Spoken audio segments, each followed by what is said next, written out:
Assalamualaikum warahmatullahi wabarakatuh. Nama saya Muhammad Ibrahim Zikri dari kelas 3 ya. Pada kesempatan kali ini saya akan menjelaskan tentang perang Khaybar dan kisah penaklukan kaum Yahudi. Khaybar merupakan nama sebuah kawasan yang berlokasi sekitar 165 km sebelah utara Madinah. Khaybar sangat istimewa karena memiliki tanah yang subur dan air yang berlimpah.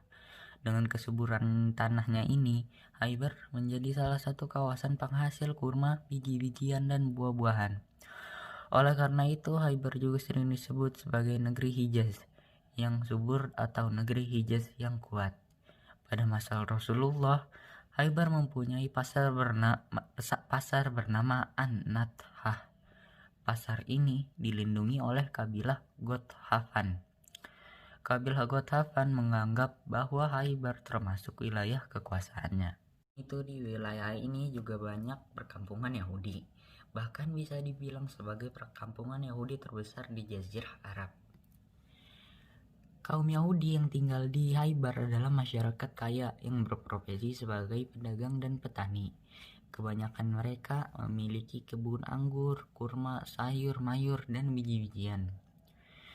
Kaum Yahudi di Khaybar juga memiliki pabrik sutra yang sangat besar, pabrik metal untuk peralatan dan senjata. Kawasan Khaybar terpusat pada 3 titik, yakni Natat, Shik, dan Katiba.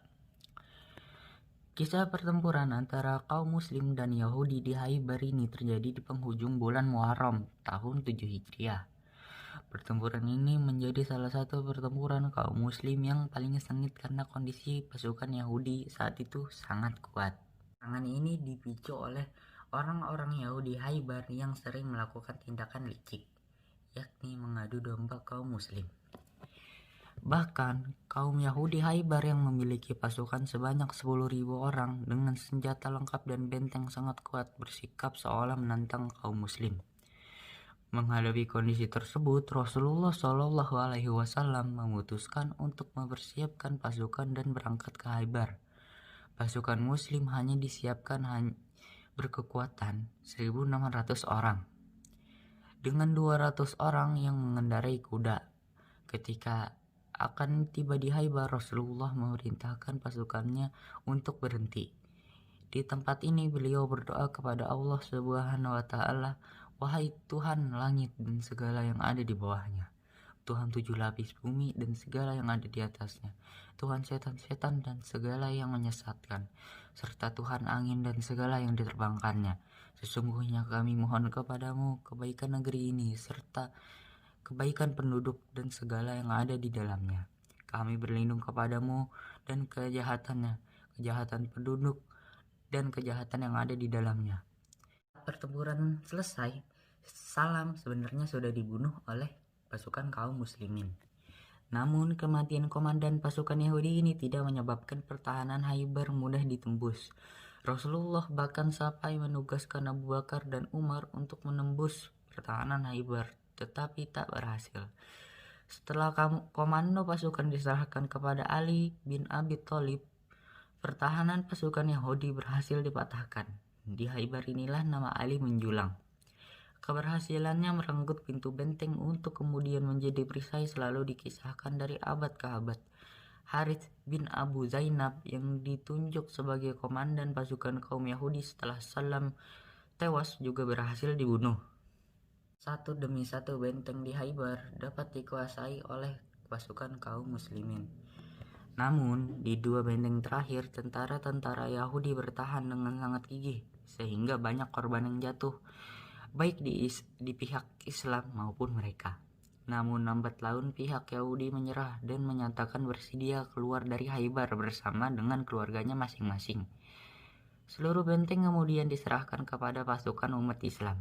Di dalam benteng-benteng tersebut, kaum muslim memperoleh banyak senjata dan menemukan ribuan kitab Taurat.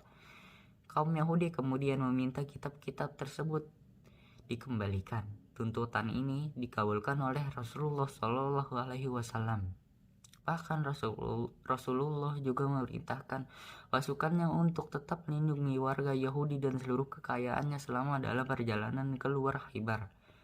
kecuali seorang Yahudi bernama Kinana bin Rabi yang terbukti berbohong saat dimintai keterangan Rasulullah.